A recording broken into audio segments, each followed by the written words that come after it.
wa ta'ala. Dialah Allah yang maha menghidupkan dan mematikan. Dialah Allah yang menciptakan siang dan malam untuk kepentingan manusia.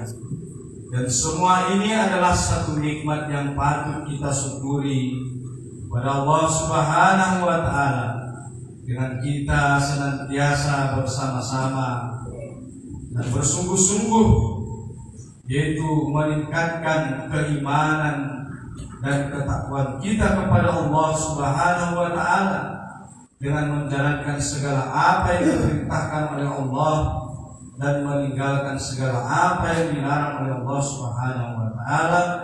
Dan dengan begitulah insya Allah kita akan tergolong sebagai hamba-hamba yang bertakwa, dan takwa inilah kelak sebagai modal bagi kita ketika kita kembali menghadap Allah Subhanahu wa ta'ala, meninggalkan dunia yang fana ini.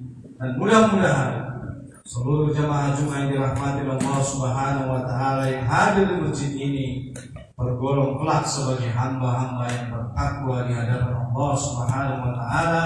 Amin amin ya rabbal alamin. Masyaallah muslimin rahimahumullah. Salawat dan salam tak lupa dan tak bosan senantiasa kita sampaikan kepada manusia terbaik sepanjang zaman yang pernah ada di muka bumi ini. Beliaulah baginda Nabiullah Rasulullah sallallahu alaihi wasallam, yang dimana syafaat beliau yang sangat kita harapkan di akhir kelak. Beliau yang mulia itu telah pergi meninggalkan kita 13 abad yang lalu. Jasad mulia itu hari ini telah terbaring di kota suci Madinah. Namun beliau yang mulia itu meninggalkan bagi kita dua perkara. Kata Nabi sallallahu alaihi wasallam, "Aratu fikum amrayni lan tadillu abada, ya kitabullah wa sunnati Rasulillah sallallahu alaihi wasallam." Aku tinggalkan bagi kalian dua perkara, kata Rasulullah sallallahu alaihi wasallam. Siapa yang berpegang teguh kepada dua perkara ini, maka hidupnya tidak akan pernah sesat selamanya. Itulah Al-Quran dan hadis. Oleh karena itu jamaah dirahmati Allah Subhanahu wa ta'ala, mari kita ikuti petunjuk itu. Mari kita baca Al-Quran itu. Bahkan tidak hanya mencukupkan pada hanya membaca Al-Quran dalam bentuk bahasa Arabnya saja, tapi kita juga mau memahami apa makna ayat per ayatnya. Bahkan tidak sampai di situ, kita juga mau mentadabburi isi Al-Quran, kemudian mengamalkan isi daripada apa yang kita baca. Bukankah membaca Al-Quran itu hukumnya adalah sunnah? Seberapa banyak pun kita menghafal Al-Quran, seberapa banyak pun kita membaca Al-Quran, tetap hukumnya adalah sunnah di mata Allah Subhanahu wa ta'ala. Tetaplah hukumnya sunnah di hadapan Allah Subhanahu wa ta'ala. Sedangkan mengamalkannya adalah hukumnya wajib. Itulah pentingnya kita jamaah dirahmati Allah Subhanahu wa ta'ala. Mari kita berilmu sebelum beramal, agar amal itu diterima oleh Allah Subhanahu wa ta'ala. Jadi kalau ada orang hafal Quran 30 juz, itu tetap hukumnya sunnah di mata Allah Subhanahu wa ta'ala. Sedangkan mengamalkannya hukumnya adalah wajib. Itulah pentingnya kita memahami tentang ahkamul khams, hukum-hukum Allah, hukum syara yang 5, yaitu wajib, sunnah, mubah, makruh, dan haram. Dan untuk mengetahui itu penting bagi kita belajar tentang Islam. Oleh karena itu jamaah yang dirahmati Allah Subhanahu wa ta'ala, mari kita baca Quran itu agar kita tahu mana di antara perintah-perintah Allah itu yang tergolong wajib, mana di antara perintah-perintah Allah itu yang tergolong sunnah, mana yang tergolong mubah, makruh, dan haram. Oleh karena itu kita baca Quran itu, kita pahami isinya, kita tadabburi ayat per ayatnya, kemudian kita amalkan, karena mengamalkannya adalah wajib. sementara membacanya adalah sunnah. Mudah-mudahan dengan begitu kita tergolong sebagai umat Nabi Muhammad SAW yang kita sholawati paling tidak 5 kali dalam sehari semalam dalam setiap sholat wajib kita. Mudah-mudahan kelak Allah kumpulkan kita kembali bersama Nabi yang kita cintai itu di Telaga Al-Kautsar, langsung dilayani oleh Rasulullah SAW. Rasulullah SAW lah kelak yang akan menuangkan minuman ke dalam gelas-gelas kita di surga. Namun ingat jamaah yang dirahmati Allah Subhanahu wa Ta'ala, jangan pernah kita melakukan amal-amal bid'ah. Karena siapa yang melakukan amal-amal bid'ah, amal yang tidak pernah dicontohkan oleh Rasulullah SAW, dia memang besar kelak di hari akhirat bisa masuk ke surga bersama Nabi SAW, tapi dia tidak akan bisa melihat wajah kekasih baginda Rasulullah SAW, karena selama di dunia dia mengamalkan sesuatu amalan yang tidak pernah dicontohkan oleh Rasulullah SAW. Itulah kenapa kita penting berilmu sebelum beramal. Ma'asyiral muslimin, jamaah Jumat yang dirahmati Allah Subhanahu wa Ta'ala, izinkan Al-Fakir menyampaikan tema yang bertepatan pada hari Jumat ini, yaitu tema Ihdinas Shiratal Mustaqim, yaitu menjalani dan mengetahui petunjuk kepada jalan yang lurus. Ma'asyiral muslimin rahimahullah, pertempatan kita pada bulan ini berada pada bulan Rabiul Awal, di mana bulan Rabiul Awal adalah bulan di mana ada satu peristiwa yang sangat diingat oleh kaum muslimin di seluruh dunia, yaitu peristiwa tentang lahirnya Rasulullah SAW yang bertepatan pada tanggal 12 Rabiul Awal. Namun jamaah yang dirahmati Allah Subhanahu wa Ta'ala, kalau kita berbicara tentang Rabiul Awal, maka ada 3 peristiwa momen penting yang terjadi di bulan Rabiul Awal ini. Satu di antaranya sebagaimana kita kenal, yaitu peristiwa tentang lahirnya Rasulullah SAW yang bertepatan pada tahun gajah yang kita kenal pada tanggal 12 Rabiul Awal. Ma'asyiral muslimin rahimahullah, orang-orang terdahulu menyebut tahun pada waktu itu dengan tahun gajah. Kenapa orang-orang pada waktu itu menyebutnya dengan tahun gajah? Karena memang pada masa itu belum ada penanggalan kalender seperti yang kita kenal hari ini. Maka orang-orang terdahulu, apa peristiwa penting yang terjadi di masa itu, maka tahun itu mereka namakan dengan tahun peristiwa yang terjadi pada tahun itu, atau yang kita istilahkan yang sekarang dengan istilahnya apa yang lagi viral.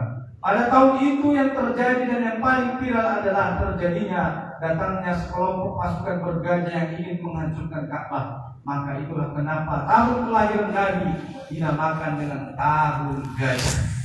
Karena memang pada masa itu belum ada penanggalan seperti yang kita kenal pada hari ini. Kemudian juga ketika Rasulullah SAW itu kakeknya wafat, disusul kemudian dengan wafatnya pula paman beliau, kemudian pula disusul dengan wafatnya istri tercinta Ummul Mukminin Khadijah radhiyallahu anha.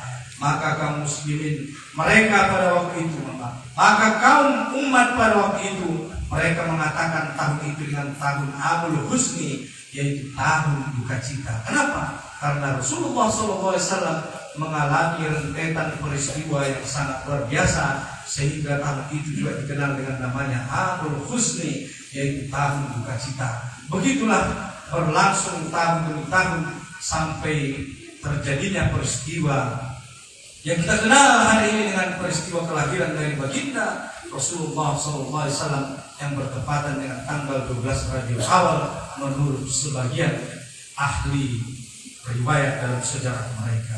Ma'asyiral muslimin rahimakumullah, itulah satu peristiwa penting. Kemudian yang kedua peristiwa yang terjadi berikutnya adalah, yaitu pada bulan Rabiul Awal juga ada peristiwa penting yang terjadi. Kalau Rasulullah SAW itu lahir pada tanggal 12 Rabiul Awal, maka wafatnya Rasulullah SAW juga persis terjadi sebagaimana hari dan bulan beliau lahir.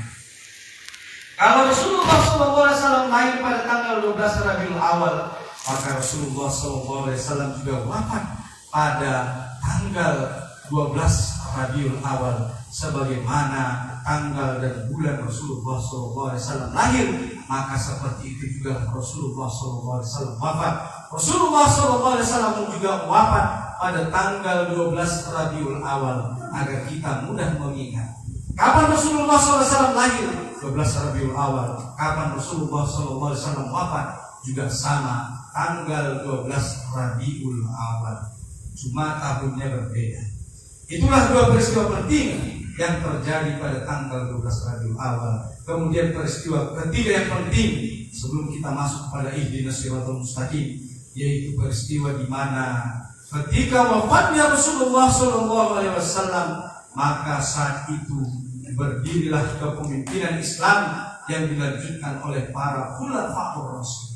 Karena Rasulullah SAW mengatakan, kanat Banu Israel tasusuhumul anbiya.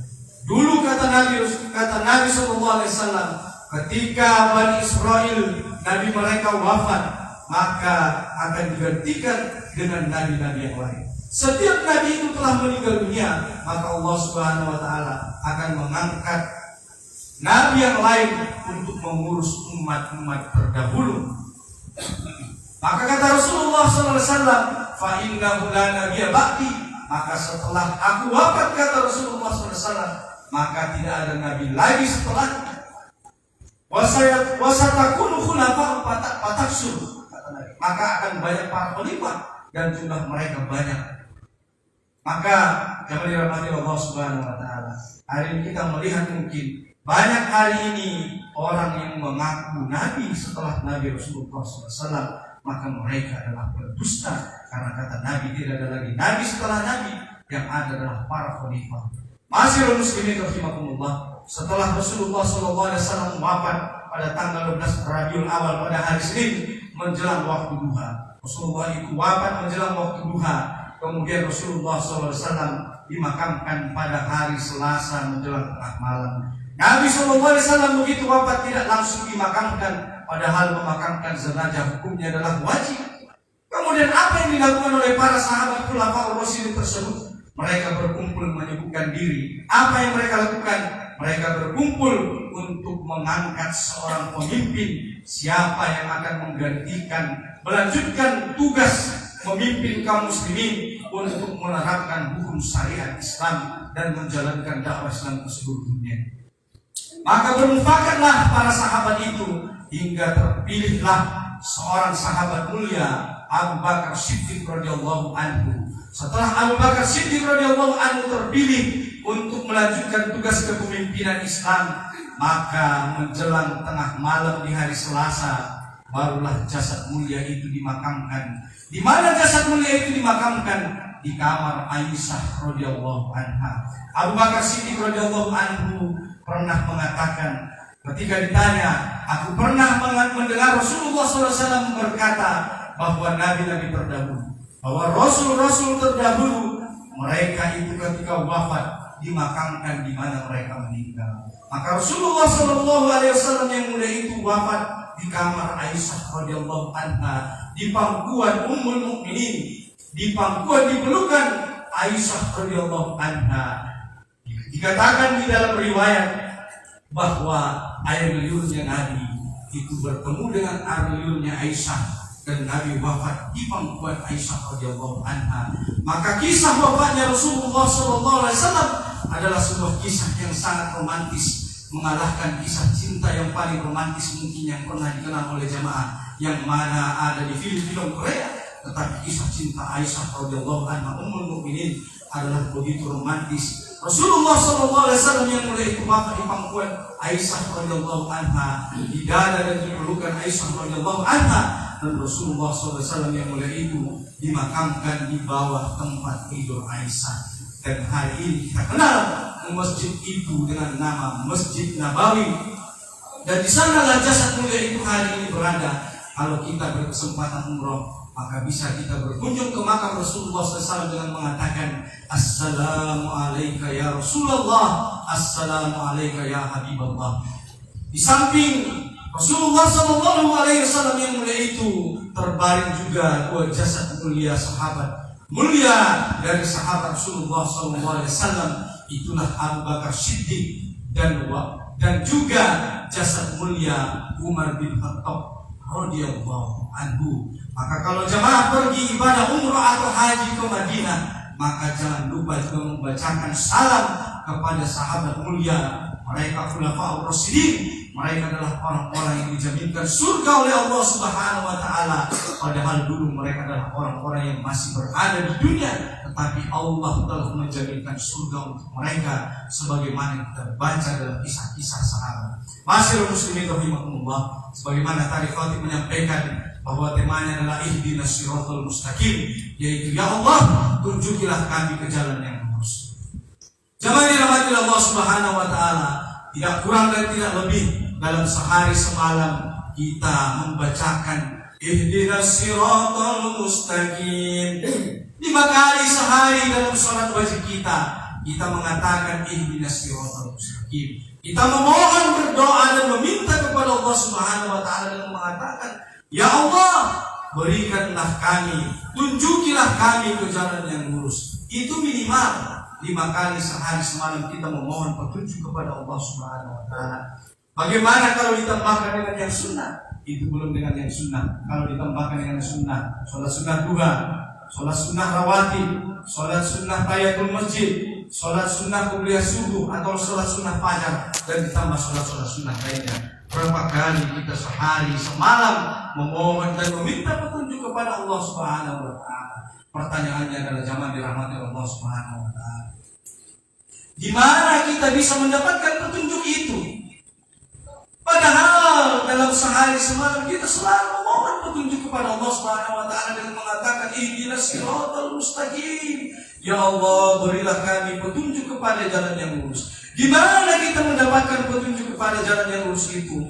Maka Allah Subhanahu wa taala mengatakan di dalam Al-Qur'an surah Al-Baqarah ayat 2. Apa Allah katakan dalam Quran surah Al-Baqarah ayat 2? Zalikal kitabu la raiba fihi hudan lil muttaqin. Maka jamaah yang dirahmati Allah Subhanahu wa taala, kalau jamaah ingin mendapatkan petunjuk, maka zalikal kitab, ini kitab kata Allah, la raiba fi, ini Al-Qur'an kata Allah Subhanahu wa taala, la raiba fi, tidak ada yang salah di dalamnya, tidak ada yang keliru di dalamnya, petunjuk bagi orang-orang yang bertakwa. Maka kalau jamaah mau mendapatkan petunjuk, bacalah Al-Quran itu mulai dari Al-Quran surah Al-Fatihah sampai kepada surah An-Nas. Maka tadi tidak hanya cukup membaca bahasa Arabnya saja, tapi juga kita pahami, tadabburi apa makna dari setiap ayatnya. Bahkan kita bacakan, kita amalkan isinya. Dengan begitulah kita baru mendapatkan ihdinas siratal mustaqim yang kita minta paling tidak 5 kali sehari semalam. Kemudian Allah Subhanahu wa taala juga mengatakan dalam Al-Qur'an surah Al-Baqarah. Biasa ini kita baca ayat ini kalau bulan Ramadan tiba. Apa kata Allah Subhanahu wa taala dalam Quran surah Al-Baqarah? Syahrul Ramadan alladzi unzila fihi al-Qur'an hudan lin-nas wa bayyinatin minal huda wal furqan. Syahrul Ramadan alladzi, bulan ini bulan Ramadan, bulan diturunkan Al-Quran, hudan lin-nas. Di dalamnya ada kata petunjuk bagi orang-orang yang beriman. Maka jamaah dirahmati Allah Subhanahu wa taala, kalau kita memang sungguh-sungguh ingin mendapatkan petunjuk kepada jalan yang lurus, maka di dalam ayat itu juga Allah mengatakan, maka ikutilah Al-Quran, bacalah Al-Quran itu. Di dalam Al-Quran itu terkandung banyak hukum Allah Subhanahu wa taala. Ada hukum-hukum yang bisa kita laksanakan secara sendiri-sendiri, dan ada hukum yang tidak bisa kita laksanakan secara sendiri. Ada hukum yang bersifat fardu ain, ada juga hukum yang bersifat fardu kifayah. Contoh lainnya misalnya, kalau puasa, perintah puasa bisa kita laksanakan sendiri-sendiri, tidak perlu ada keterlibatan negara. Tapi ada hukum-hukum yang lain yang kalau tidak negara hadir di tengah-tengah masyarakat, maka hukum itu tidak bisa kita laksanakan. padahal hukumnya juga wajib sebagaimana wajibnya kita melaksanakan puasa. Allah mengatakan, ya ayyuhalladzina amanu kutiba alaikumusiyam. Oleh orang-orang beriman diwajibkan atas kalian berpuasa. Kalau kita mau menyambut puasa luar biasa, jauh hari 2-3 hari sebelum puasa kita sudah mempersiapkan diri dengan luar biasa. Puasa itu hukumnya adalah wajib. Tetapi ada juga perintah Allah di surah yang sama dengan surah Al-Baqarah, sama bunyinya. Apa kata Allah? Ya ayyuhalladzina amanu kutiba alaikumul qisas. Wahai orang-orang beriman, diwajibkan atas kalian qisas. Sama bunyinya kutiba. Kenapa kutiba yang satu kita bersungguh-sungguh menjalankan, sementara kutiba alaikumul qisas kita tidak mau menjalankan? Hari ini siapa yang melaksanakan kutiba alaikumul qisas? Tidak. Orang lain kalau menumpahkan darah orang lain tanpa alasan yang benar oleh salah, paling dipenjara hanya 10-20 tahun lalu kemudian bebas. Padahal Allah mengatakan kutiba alaikumul qisas, sama wajibnya dengan kita melaksanakan puasa. Kemudian di surah yang sama juga Allah mengatakan, ya ayyuhalladzina amanu kutiba alaikumul qital, diwajibkan atas kalian berjihad. Sama bunyinya dengan kutiba alaikumusiyam. Kenapa kutiba alaikumusiyam kita begitu luar biasa, sementara kutiba-kutiba yang lain kita tidak mau melakukan? Bukankah sama-sama wajib? Oleh karena itu, disinilah pentingnya kehadiran negara. Siapa yang akan menghukum mati orang yang menumpahkan darah orang lain tanpa ada alasan dibenarkan oleh Allah Subhanahu wa Ta'ala? Siapa yang akan memotong tangan orang-orang yang mencuri, yang korupsi tersebut? Bukankah Allah mengatakan as-sariqatu was-sariqatu faqtu anjihuma? Orang-orang yang mencuri laki-laki dan perempuan, kata Allah Subhanahu wa Ta'ala, maka potonglah tangan keduanya. Siapa yang akan memotong tangan? Siapa yang akan mengkisos? Siapa yang akan menghukum orang-orang yang murtad? Maka tidak lain tidak bukan di sini kaum muslimin membutuhkan peran kehadiran negara. Itulah kenapa kita wajib berdakwah. Kita dorong pemerintahan kita bagaimana menjadi pemerintahan yang bertakwa, pemerintahan yang mau tunduk kepada aturan Allah Subhanahu wa Ta'ala, sehingga pemerintahan itulah yang menjalankan hukum qisas, yang menjalankan, yang memerangi orang-orang murtad, yang menjalankan jihad, membela darah kaum muslimin yang ditumpahkan di negeri-negeri lain. Karena itulah ada syariat yang kita bisa laksanakan sendiri, tetapi ada syariat yang di dalamnya membutuhkan kehadiran negara. Maka siapa yang ditunjuk oleh negara, maka mereka lah yang berhak melakukan itu. Siapa yang memotong tangan orang yang mencuri? Bukan Pak Ustaz, bukan imam kita di sini. Siapa yang mengkisos orang-orang yang menumpahkan darah orang lain tanpa ada alasan yang dibenarkan oleh syara? Itulah yang ditugaskan negara. Maka negara berkewajiban untuk melaksanakan hukum-hukum Allah Subhanahu wa Ta'ala. Itulah pentingnya kita berdakwah. Oleh karena itu jangan dirahmati Allah Subhanahu wa Ta'ala. Sampaikanlah firman Allah, sampaikanlah ayat-ayat Allah, pahami hadis-hadis Allah Subhanahu, hadis-hadis Rasulullah SAW, dan juga sampaikan hadis-hadis itu agar kelak jika kita kembali ke hadapan Allah Subhanahu wa Ta'ala, kita punya hujah di hadapan Allah untuk mengatakan, ya Allah, ya Rasulullah, sungguh ayat-ayatmu telah aku sampaikan, sehingga orang lain kelak tidak menuntut kita di hadapan Allah Subhanahu wa Ta'ala karena kita berdiam diri terhadap kemungkaran. Kita adalah umat terbaik sebagaimana dikatakan oleh Allah Subhanahu wa Ta'ala dalam Al-Quran, kuntum khairu ummati ukhrijat lin-nas ta'muruna bil ma'ruf wa tanhauna 'anil munkar.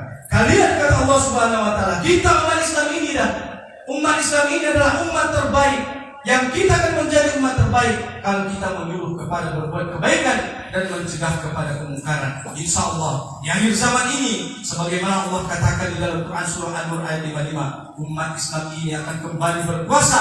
Maka umat ini akan kembali menjadi umat yang terbaik kalau kita melakukan dua hal ini, yaitu ta'muruna bil ma'ruf, mengajak kepada kebaikan, wa tanhauna 'anil munkar, dan mencegah dari keburukan. Insya Allah dengan begitulah kita akan menjadi umat terbaik. Maka mari kita saling nasihat-menasihati dalam keikhlasan, ketaatan, dan kesabaran. Mari kita berkumpul dengan orang-orang soleh. Kalau ada majelis ilmu, kita hadiri majelis ilmu kita dengarkan kajian guru-guru kita, kumpul kita bersama dengan orang-orang soleh. Mudah-mudahan dengan begitu kita akan menjadi orang-orang bertakwa, dan takwa kita akan senantiasa terjaga. Insya Allah dengan begitulah kelak kembali Allah akan mengumpulkan kita di surga Allah Subhanahu wa Ta'ala bersama para nabi, bersama rasul, bersama para syuhada.